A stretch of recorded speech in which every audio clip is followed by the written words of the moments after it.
안녕히 주무셨습니까? 오늘은 차례를 조금 바꿔서 시대의 소망 제32장 백부장을 하도록 하겠습니다. 소제목은 백부장의 믿음과 과부의 아들을 살리심에 대한 이야기입니다. 예수님께서는 얼마 전에 왕의 신하의 아들을 고쳐주셨어요. 그때 예수께서 말씀하시기를 너희는 표적과 기사를 보지 못하면 도무지 믿지 아니하리라 이렇게 말씀을 하셨어요. 그리스도께서는 자신의 민족이 당신께서 메시아가 되신 외적인 표적을 요구하시는 것을 볼 때 몹시 슬퍼하셨습니다. 그들의 불신을 보시고 거듭거듭 예수님은 놀라셨어요. 그런데 오늘은 정반대의 일로 또 한 번 놀라운 일이 일어났습니다. 이방인 백부장의 믿음을 보고 예수께서는 다시 한번 놀라시게 됐습니다. 누가복음 7장 9절 내가 너희에게 이르노니 이스라엘 중에서도 이만한 믿음은 만나지 못하였노라 하시다. 이런 말씀으로 다시 한번 놀라게 된 것입니다. 이 백부장은 이방인입니다. 예수님에 대해서 잘 알지를 못했어요. 그러나 그는 그가 가진 정보에 의해서 예수님을 믿게 된 겁니다. 그는 예수님께 이적을 요구하지도 않았습니다. 그의 집에 있는 그 하인이라고 하지만 사실은 노예입니다. 당시 노예는 시장에서 팔고 사고 하는 하나의 짐승과 같은 그런 수준에 있었어요. 그래서 얼마나 많은 학대와 잔악을 그들이 당하는지 모릅니다. 그러나 이 백부장은 정말 이 노예에게 친절한 애정을 가지고 있었기 때문에 그가 낫기를 심히 원했어요. 그는 예수께서 자신의 하인을 고칠 수 있을 것이라고 확실하게 믿었습니다. 그는 예수를 만난 적이 없습니다. 그렇지만 그가 들은 소식은 그의 믿음을 북돋아줬던 것입니다. 이 백부장은 이 유대인의 종교가 자기들의 종교보다 우수하다고 확신을 했습니다. 그에게는 정복자와 피정복자를 갈라놓는 국가적인 편견이나 증오심 그런 장벽을 이미 그는 무너뜨린 것입니다. 그는 하나님의 사업에 대해서 경의를 표했고 하나님을 경배하는 이 유대인들에게 친절을 베풀었습니다. 그런데 이 마태복음에 보면은 마태복음 8장에 보면은 이 백부장이 직접 예수님께 나와서 하인을 고쳐달라고 이렇게 말하는 걸로 되어 있고요. 누가복음에는 장로들을 시켜가지고 예수님께 자기 하인을 고쳐달라고 이렇게 요청하는 것으로 나와 있어요. 그러나 이 시대의 소망에 보면 이걸 정확하게 해석을 해놨습니다. 이 백부장은 1차적으로 주님께 이 유대인들의 장로를 통해서 기별을 보내는 것이에요. 자기의 무가치함을 느꼈기 때문에 자기가 예수님 앞에 나갈 수 있는 그런 사람이 못 된다고 생각해서 예수님께 그들을 통해서 기별을 보낸 것입니다. 그러고 난 다음에 2차적으로 두 번째 자기가 직접 용기를 내서 예수님께 나갔다고 이렇게 되어 있어요. 장로들은 예수님께 말을 합니다. 이 일을 하시는 것이 이 사람에게는 합당하니이다. 저가 우리 민족을 사랑하고 또한 우리를 위하여 회당을 지었나이다. 이렇게 하면서 적극적으로 그 사람을 돕기를 강조했어요. 그렇게 하고 난 다음에 이제 예수님께서 그 길을 갈 때에 이 백부장이 직접 용기를 내서 예수님 앞에 나왔습니다. 나와서 말하기를 내가 주께 나가는 것을 제가 감당할 수 없습니다. 다만 말씀으로만 해주십시오. 내 밑에도 사람이 있고 내 위에도 사람이 있는데 내 밑에 사람에게 내가 이것을 하라 저것을 하라 하면 그들이 다 합니다. 이렇게 말을 했어요. 이 말은 바로 무슨 뜻인가? 내가 로마의 권세를 대표하고 나의 군사들이 내 권위를 최상으로 인정하는 것과 같이 당신께서는 무한하신 하나님의 권세를 대표하시므로 모든 피조물이 당신의 말씀을 순종할 것입니다. 당신께서는 병도로 떠나가라고 명하실 수 있으며 그 병이 당신의 말씀을 순종할 것입니다. 당신께서는 당신의 하늘 사자들을 부르실 수 있사오니 저들은 치유하는 능력을 줄 것입니다. 말씀만 하십시오. 그리하면 나의 종이 나을 것입니다. 아멘. 바로 이 백부장은 그가 깨달은 예수는 어떤 예수인가?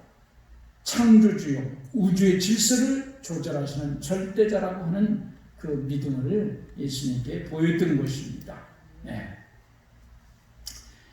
그래서 예수께서 들으시고 아주 기이 여겨서 돌이키사 쫓는 무리에게 이르시되 내가 너희에게 이르노니 이스라엘 중에서도 이만한 믿음을 만나보지 못하였노라 하시더라.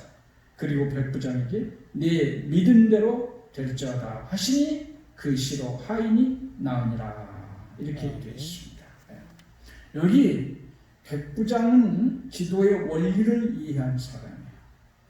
유대인들은요, 그들은 하나님의 긍휼하심을 요구할 수 있는 우리의 자격은 오로지 우리의 큰 필요뿐이라고 하는 것을 전혀 인식하지 못했습니다. 그들의 기도가 응답받을 수 있는 것은 그들의 공로나 그들이 하나님 앞에 착하게 하는 것, 그 정도에 의해서 하나님의 어떤 인정을 받을 수 있는 일을 하는 그 정도에 의해서 그 기도들이 응답받는 것을 그렇게 생각을 했어요. 그러나 이 백부장은 전혀 그것이 아니고 하나님의 진정한 그리스도의 진정한 품성을 이해하고 자신의 무가치함, 자신의 절실한 필요, 그것이 바로 기도의 응답의 조건이라는 것을 그는 알았습니다. 자, 여기 보면 이렇게 되어 있어요. 그는 자신의 무가치함을 깨달았으나 도움을 요청하기를 두려워하지 아니하였다. 그는 자신의 선함에 의리하지 않았다. 그는 자신의 큰 필요를 역설하였다. 그의 믿음은 그리스도의 참된 품성을 붙잡았다. 그는 예수를 단지 이적을 행하는 자로만 믿지 아니하고 인류의 친구요 구주로 믿었다. 그는 예수를 믿기를 사랑의 하나님으로 정말 인간을 사랑하는 분으로 믿었어요. 그래서 자기 어떤 공로를 내세운 것이 아니고 내가 이런 일을 했으니 응답해달라는 그런 자세가 아니고 당신은 나를 사랑합니다.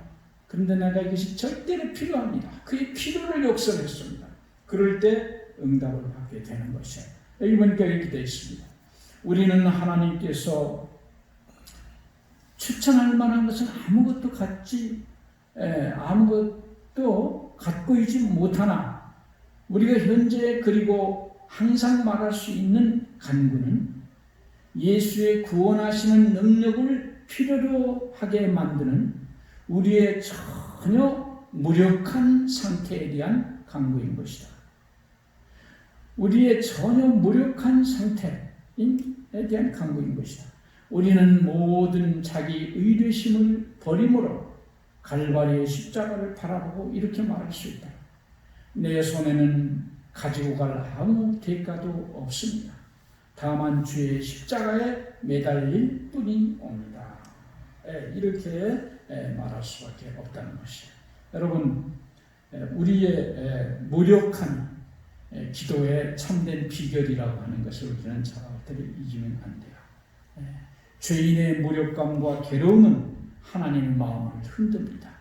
그래서 죄인의 필요를 채우기 위해서 하나님께서 그의 모든 것을 버리게 되는 것입니다.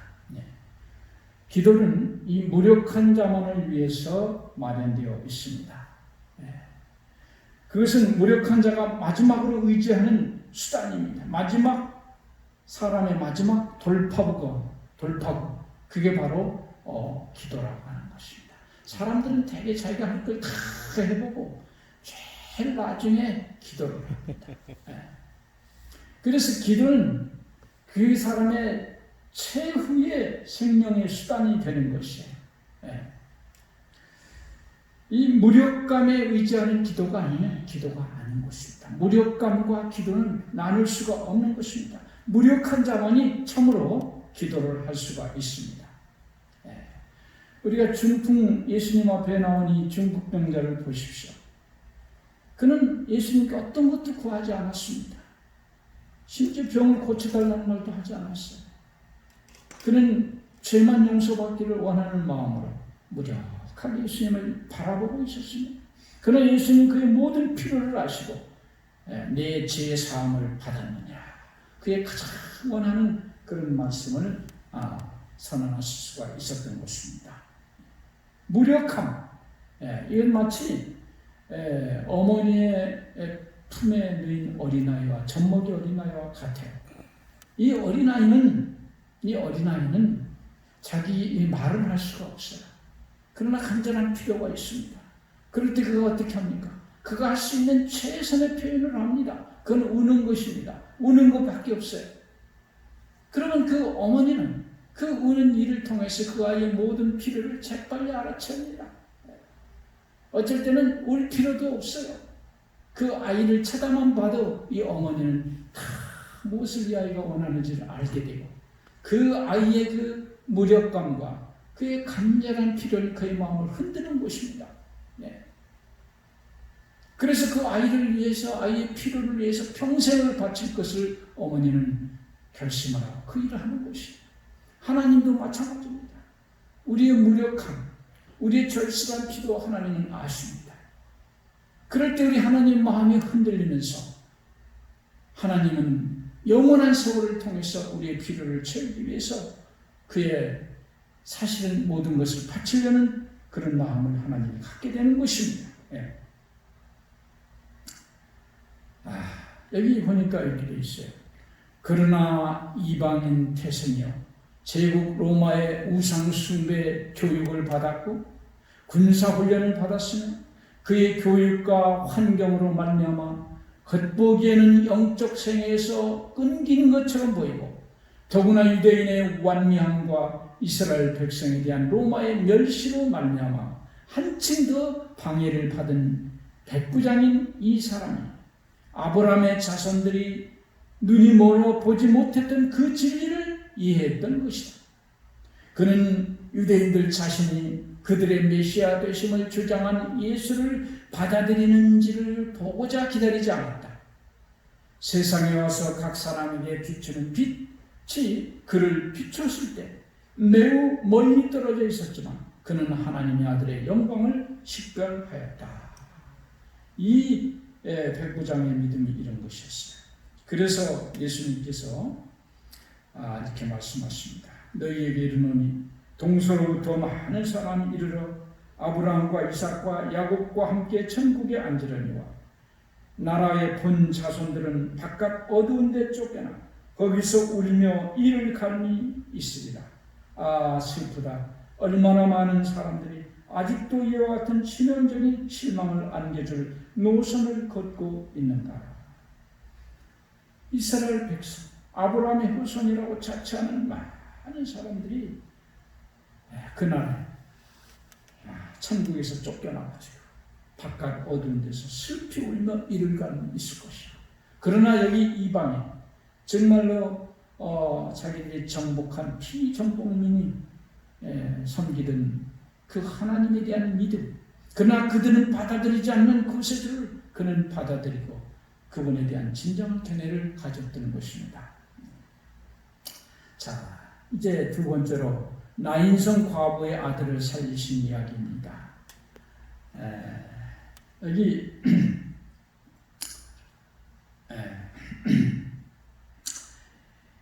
거기 보니까 누가복음 17장 13절에 주께서 과부를 보시고 불쌍히 여기사 울지 말라 하시고 가까이 오사 그 관에 손을 대시니 메인 자들이 서는지라. 예수께서 가라사대 청년아 내가 네게 말하노니 일어나라 하시매 죽었던 자들이 일어앉고 말도 하거늘.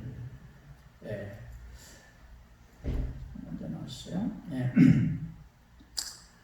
그 예수님께서 이제 그 발걸음을 나인성 쪽으로 돌렸습니다.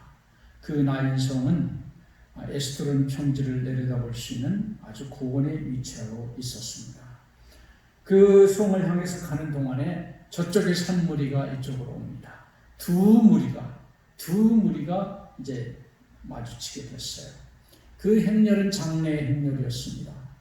그런데 유난히 큰 통곡 소리가 들렸어요.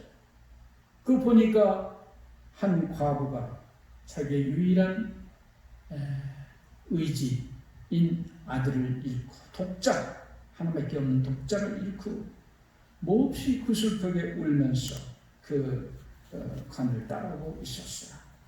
우리 예수님의 마음은 시선은 그 과부에게 집중이 됐습니다. 그의 마음은 몹시 아프셨어요. 우리 하나님, 우리 예수님은요, 마음 상한 자, 고통당하는 자에게 언제나 마음이 있는 곳입니다. 가까이 오사 관에다 손을 대시고,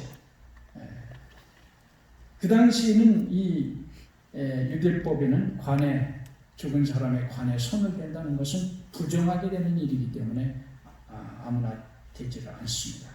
그러나 하나님이신 생명의 주인이신 예수님이 관에다 손을 대는 것은 그렇게 되지 않습니다. 말씀합니다. 청년아, 내가 네게 말하노니 일어나 걸어라. 예수님의 음성이, 입에서 나온 음성이 청년의 귀를 뚫고 그의 마음속으로 들어가는 순간 청년은 눈을 떴습니다. 일어났습니다. 청년은 자기 눈으로 자기를 바라보고 울고 있는 어머니를 바라보게 됐어요. 이 어머니와 아들은 얼싸안고 기쁨의 포옹을 하게 됐습니다. 자, 그 순간 어떤 일이 일어납니다. 이 시대의 소마에 보면 군중은 마치 넋을 잃은 사람처럼 침묵 속에서 바라보고 있었다. 모든 사람이 두려워하였다.